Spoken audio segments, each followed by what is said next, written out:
அனைவருக்கும் வணக்கம். என் பெயர் விஜிதா, தமிழ் ஆசிரியை, சென்ட் ஜேம்ஸ் அகாடமி. இன்றைய தலைப்பு, உங்களை ஒரு சிறப்பு நபராக நடத்துங்கள்.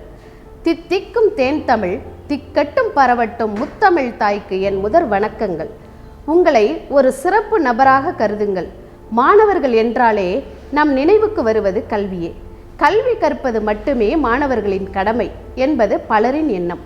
அதை தவிர்த்து வீட்டிற்கும் நாட்டிற்கும் மாணவர்களாகிய நீங்கள் செய்ய வேண்டிய பல கடமைகள் உள்ளன. நீங்கள் உங்களை ஒரு சிறப்பு நபராக கருதினால் நீங்கள் நன்றாக உணர்கிறீர்கள். நீங்களே அன்பாகவும் நல்லவராகவும் இருக்க வேண்டும். கல்வி கற்றுக் கொடுக்கும் ஆசிரியர்களை உயர்வாக எண்ணி மதிப்பளித்தல் மற்றும் அவர்களும் சிறந்த முறையில் கலந்துரையாடுதல் வேண்டும்.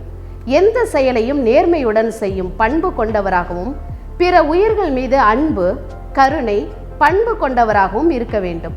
தமக்கு கிடைக்கும் வாய்ப்புகளை சரியான முறையில் பயன்படுத்தியும் தமது வேலைகளை திட்டமிட்டு குறிப்பிட்ட நேரத்திற்குள் முடிக்கும் தன்மை கொண்டவராகவும் இருக்க வேண்டும்.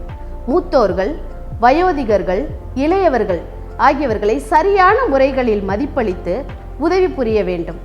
ஆம் மாணவர்களே, கற்கும் போதே நற்பண்பு, நல்லொழுக்கம், நன்னடத்தை, தொண்டு, மனப்பான்மை ஆகியவற்றை கற்றுக்கொண்டு அதன் வழியில் செல்ல வேண்டும். கற்றதோடு நின்று விடாமல் இந்த உலகம் பெருமைப்படுத்தும் அளவிற்கு நடந்து கொள்ள வேண்டும். அழகை பற்றி கனவு காணாதீர்கள், அது உங்கள் கடமையை பாழாக்கிவிடும். கடமையை பற்றி கனவு காணுங்கள், அது உங்கள் வாழ்க்கையை அழகாக்கும். ஆம் மாணவர்களே, எதிர்மறையான சிந்தனைகளை நிராகரித்து நேர்மறையான சிந்தனையுடன் மாற்றிக்கொள்ள வேண்டும். இவற்றையெல்லாம் பின்பற்றினால் நீங்கள் ஒரு சிறப்பு நபராக கருதலாம். நன்றி.